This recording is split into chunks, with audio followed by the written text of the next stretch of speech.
All right, so today we're diving deep into Getting Past No by William Ury. Oh, this is a good one. Yeah, it's a classic for a reason, right? It is. Like anyone who's ever had to deal with, a tough negotiation, Mhm. whether it's at work or at home or even just like Yeah. trying to reason with a teenager. With a teenager, exactly. Ury's got some wisdom for us. He does. What I find so interesting about his approach is that Mm. it's not about, those kind of like typical negotiation tactics, Right. hard bargaining or trying to outsmart the other person. He acknowledges that sometimes you're dealing with someone who is just like Yeah. really entrenched and just pushing back harder isn't going to work. Right. It's like Right. trying to break down a brick wall with your head. Yeah. So how does Ury get us past those roadblocks? So he gives us this 5-step framework. Okay. And the first step is all about managing your own reaction. Okay. He calls it going to the balcony. I like that. Yeah. It's like you're picturing yourself, stepping back from a heated argument and kind of like taking a breath. Yeah. And just observing things from a more detached perspective. Exactly. It's about not letting your emotions hijack the negotiation. Oh, yeah. When we react impulsively, whether it's with anger or fear or even just like giving in, Right. we often make decisions that we regret later. Yeah, I've been there. Right. But how do you actually go to the balcony in the heat of the moment? Like, Yeah. it's easy to say stay calm, Right. but much harder to actually do it. Yeah. You feel like someone is pushing your buttons. Absolutely. Yeah. He gives us some really practical strategies. Okay. One is simply to pause Okay. before reacting. Yeah. Don't feel pressured to respond immediately. Mm. Take a few seconds just to collect your thoughts Right. and remember what your goals are. Okay. You can even buy yourself some time by saying something like, Yeah. let me think about that for a moment. Right. Or just so I'm clear you're saying. So it's like hitting the pause button. Exactly. Before you say something, you'll regret Right. regaining control of the situation. Absolutely. Yeah. But sometimes you need more than just a pause. Right. Ury talks about rewinding the tape, Okay. which means like summarizing what's been said so far. Mm-hmm. It forces everyone to slow down Okay. and it helps ensure you're both on the same page. Right. Like, are we talking about the same thing here? Right. Exactly. And what if things are really heated? Yeah. Like, what if you need even more time to cool off? Don't be afraid to call a timeout. Okay. Step out of the room, Mm-hmm. take a walk, Mm-hmm. go grab a glass of water, Right. anything to break the tension, Okay. and give yourself a chance to regroup. I'm thinking about that negotiation I had with my landlord last month. Oh, yeah? Oh, I totally reacted emotionally. And looking back, I really wish I'd taken a moment to like go to the balcony, It's a common mistake. Yeah. We get caught up in that back and forth, and we lose sight of the bigger picture. Right. That's why Ury emphasizes the importance of remembering your BTNA.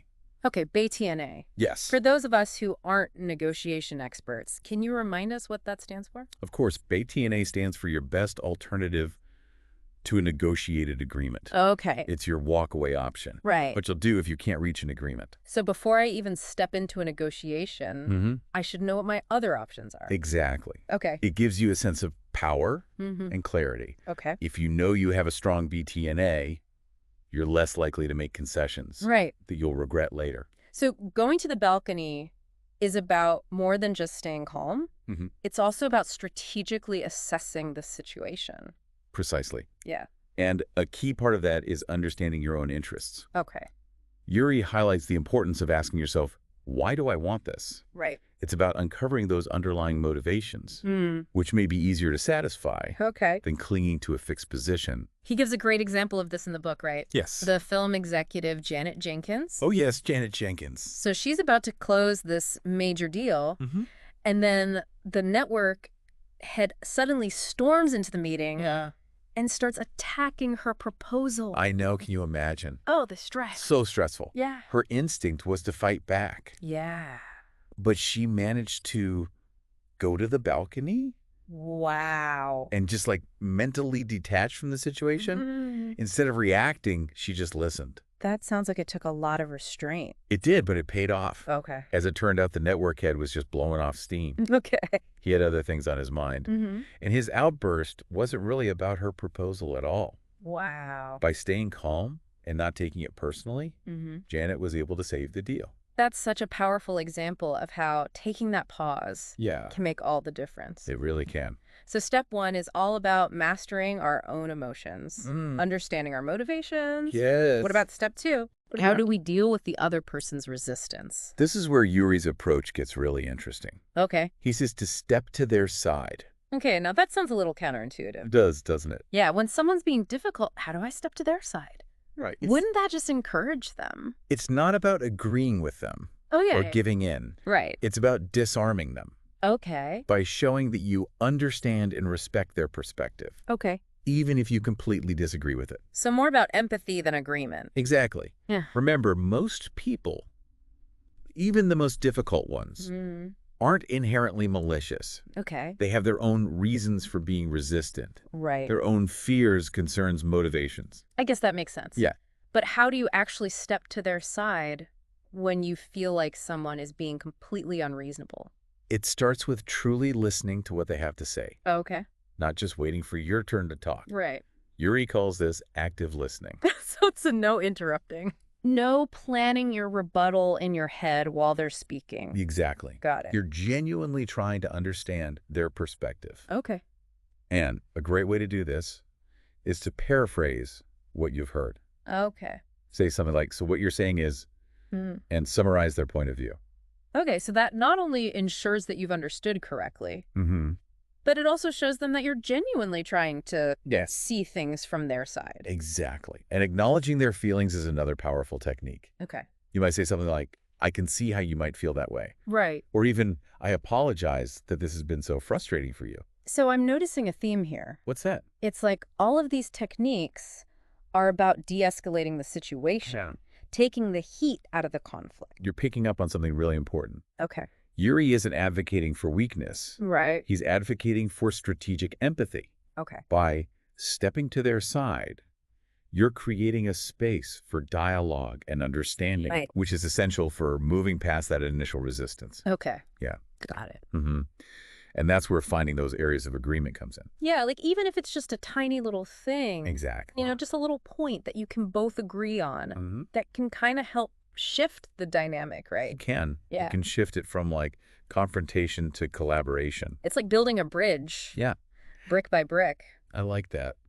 So once you've laid that foundation of, understanding and respect, right? How do we then start to introduce our own perspective without, triggering those defensive reactions again? Right. It seems like kind of a delicate dance. It is.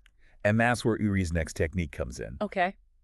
He suggests using yes and statements instead of but statements. Okay, so instead of saying, I hear what you're saying, B-U-T. Right?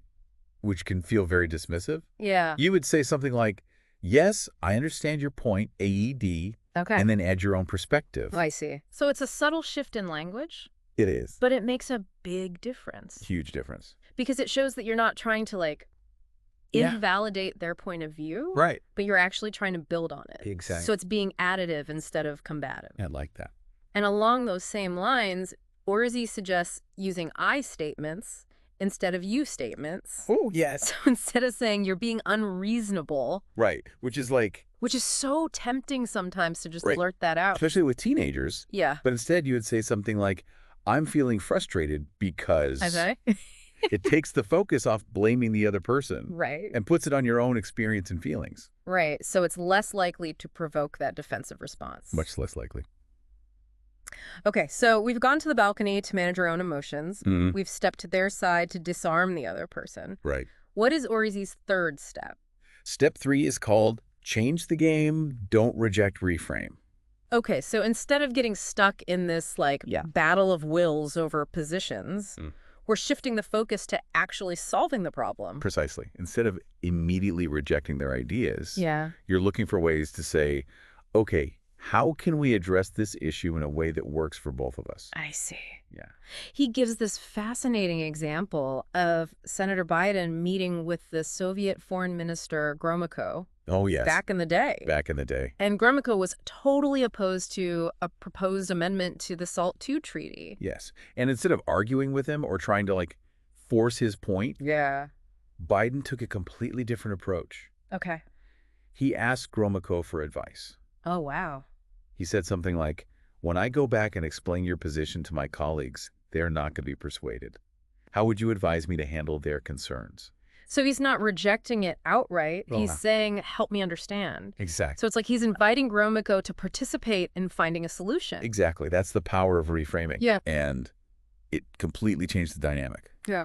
Gromyko went from being a staunch opponent to a potential collaborator. Wow. And in the end, he actually agreed to the amendment. That's incredible. It's a great story. Yeah, it really highlights that power of shifting the conversation from, I win, you lose, to let's solve this together. Exactly. So how do we actually do that? Yeah. What are some specific techniques for reframing? One of the simplest but most effective techniques Ury suggests is asking why. Why? Okay, that sounds a little basic. It might seem simple, but it's incredibly powerful. Okay. When someone states their position, instead of immediately arguing with it, try asking, why do you want that?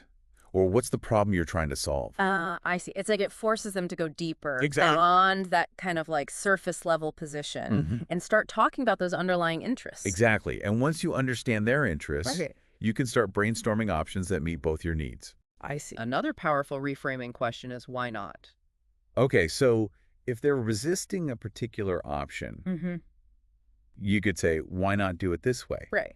What would be wrong with that approach? That's a great example. It encourages them to articulate their concerns, which often reveals those hidden interests that you can then address. Okay. And if they're still really stuck on their position, you can try asking, what if? What if? Like propose a hypothetical solution. Okay. And see how they respond. What if we tried it this way instead? Exactly. It opens up the conversation to possibilities without directly challenging their position. So you're not like shutting them down. Right. You're just saying like, let's explore. Exactly. It's about exploring options rather than getting stuck in a stalemate. Yeah, I like that. These are all really great tools for like getting unstuck, in a negotiation. Yeah. It's like you're giving the other person a way to back down gracefully without feeling like they've lost. And another important aspect of reframing is finding and using objective standards. Oh, yes. So like, instead of just saying, well, I think this is fair, you're looking for like, external benchmarks or principles that can help evaluate the fairness of a proposal. So you might look at industry standards, market values, legal precedents, or even ethical guidelines. When you introduce these standards into the negotiation, it shifts the conversation from this like subjective battle of wills to a more objective discussion about what's reasonable and fair. So it takes the emotion out of it. It does. And it's like, okay, let's look at the facts. Exactly. And Ury talks about the power of asking what makes that fair. Oh, yeah. Because it forces the other person to justify their position based on something other than their own personal opinion. Right. And sometimes just hearing themselves say it out loud can make them realize their demand isn't actually that reasonable. This is making me think of that time I was trying to get my cable company to lower my bill. Oh, yeah. I was so focused on like my position. Lower my bill. Lower my bill. Yeah. Instead of thinking about how I could reframe the conversation. Exactly. We've all been there. But imagine if I had used some of these techniques, Yeah. I could have asked them like, why are my rates so high compared to new customers? Right. Or what if I bundled my services differently? Exactly. Or I could have even like, researched average cable rates in my area. Yes. And used that as like an objective standard. There you go. Okay. I'm seeing how that could have maybe changed the outcome of that negotiation. Absolutely. It's about being strategic. Yes. And finding ways to appeal to their sense of fairness, not just their emotions. Exactly. Okay, so we've gone to the balcony. We've stepped to their side. Yes. And we've changed the game by reframing the conversation. We have. What is Ury's fourth step? Step 4 is all about making it easy for the other side to say yes. Okay. Ury uses this wonderful image of building a golden bridge.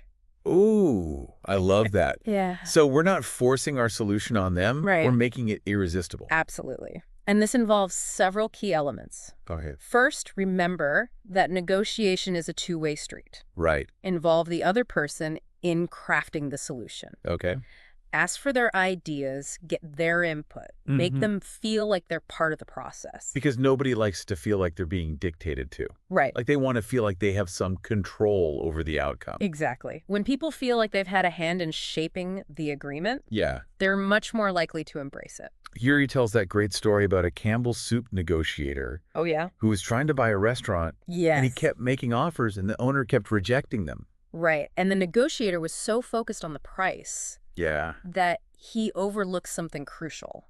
Okay. The owner's need for autonomy. He didn't just want to sell his restaurant. Right. And become an employee. He wanted to stay in charge. Yeah. It's his legacy. Exactly. Yeah. And that's where the golden bridge comes in. Okay. The negotiator realized he needed to address the owner's unmet needs. So he proposed a joint venture. Okay. The owner would keep a percentage of the business. Okay. And remain president. Okay. Giving him that autonomy he craved. I see. And it worked. The owner finally agreed to the deal. So that's a great example of like satisfying those unmet interests. You got it. Yeah. And sometimes those interests are more like intangible things. Yeah. Like recognition or autonomy or a sense of fairness. Right. They might not be explicitly stated. Right. But they can be deal breakers if they're not addressed. Yeah. It goes back to what we were talking about earlier. Really understanding that why behind their position. Precisely. And once you understand those deeper motivations, you can start getting creative with your solutions.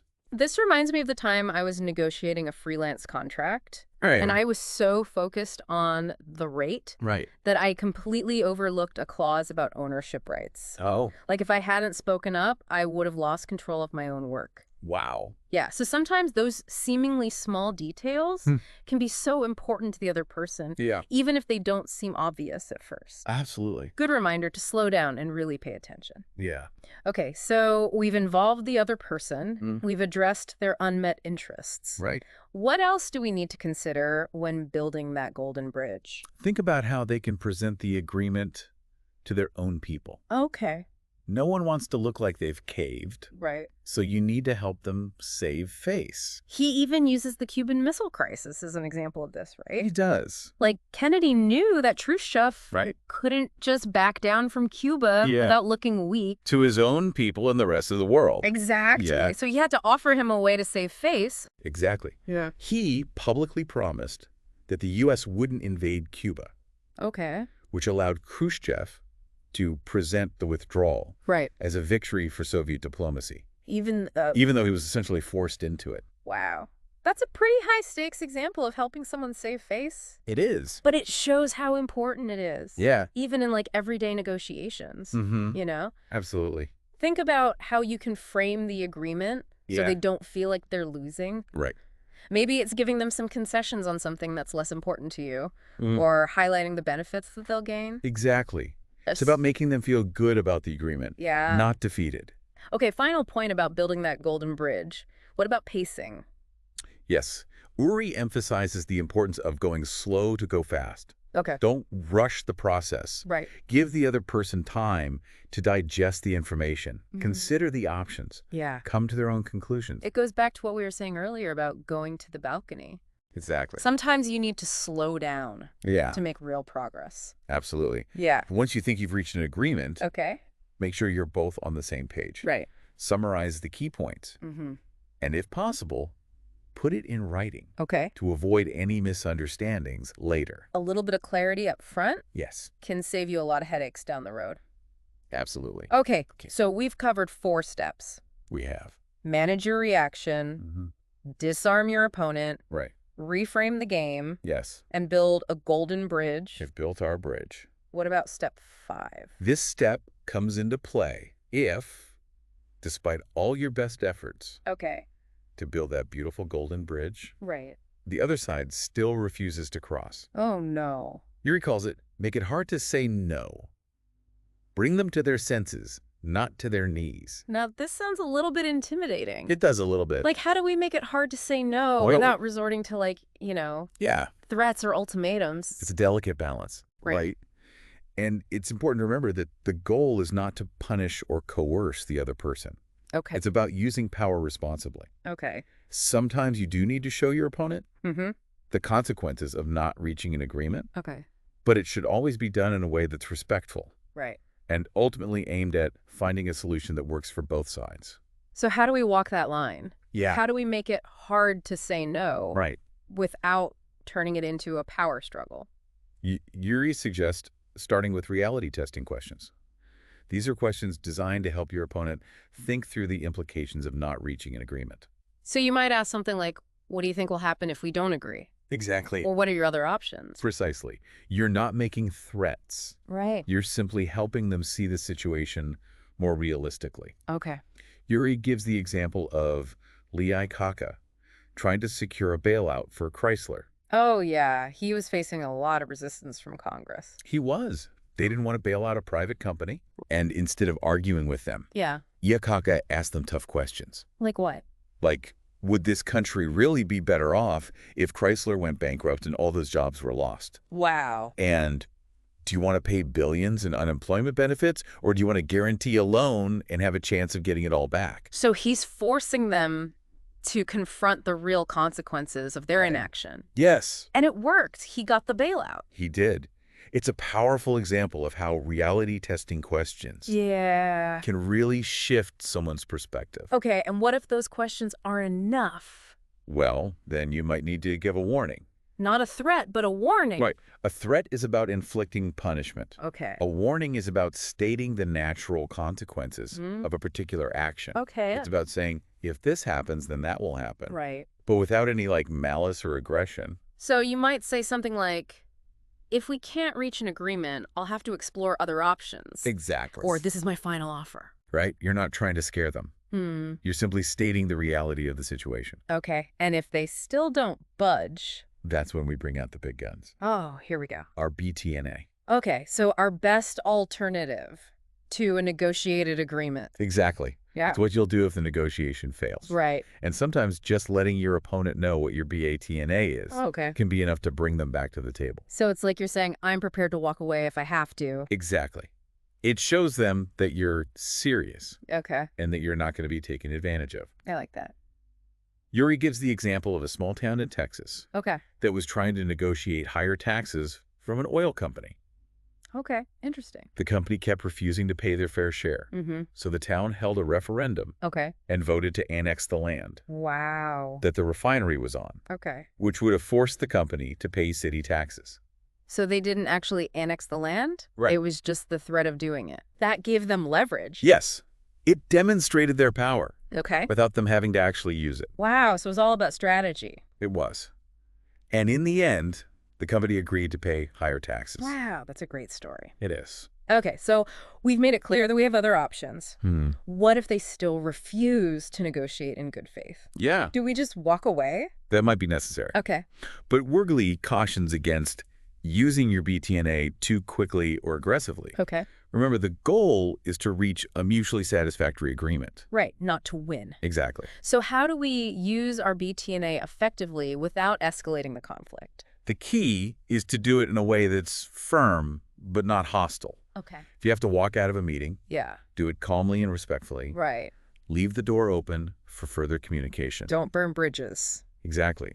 And even if you do have to resort to your BTNA, remember that it's not the end of the relationship. I like that. It's just a different phase of the negotiation. Okay. And sometimes, even when it seems like things have reached a breaking point, there's still room for a breakthrough. There's always hope. There is. This 5-step framework is so insightful. It's a good one. Yeah, I'm starting to see how I can use this in all sorts of situations, not just formal negotiations. That's the beauty of Ury's approach. Yeah. It's applicable to so many aspects of life. Right. Whether you're dealing with a difficult colleague, a demanding client, or even a stubborn toddler. Oh, yeah. These principles can help you navigate those challenging conversations more effectively. Okay, so we've covered a lot of ground here. We have. Let's do a quick recap of Ury's 5 steps for getting past no. All right, step 1, don't react. Go to the balcony. Okay. Step 2, disarm your opponent. Step to their side. Got it. Step 3, change the game. Don't reject, reframe. Step 4, make it easy to say yes. Build a golden bridge. Love it. And step 5, make it hard to say no. Bring them to their senses, not to their knees. Those are seriously useful tools. They are. For anyone who wants to become a more effective negotiator, I'm feeling much more equipped now to handle those tough conversations. That's great. And remember, it's not just about the techniques. Right. It's about the mindset. Good. It's about approaching conflict with a spirit of collaboration and a genuine desire to find solutions that work for everyone involved. Absolutely. It's a win-win. It is. All right, that was fantastic. Thanks for having me. This was so insightful. I'm glad you enjoyed it. Yeah, I think our listeners are really going to get a lot out of this. Me too. So to everyone listening out there, keep sending us those deep dive requests. Yes, keep coming. We love exploring these topics. Absolutely. And helping you all get the most out of the information that matters. We'll see you next time. All right, thanks everyone.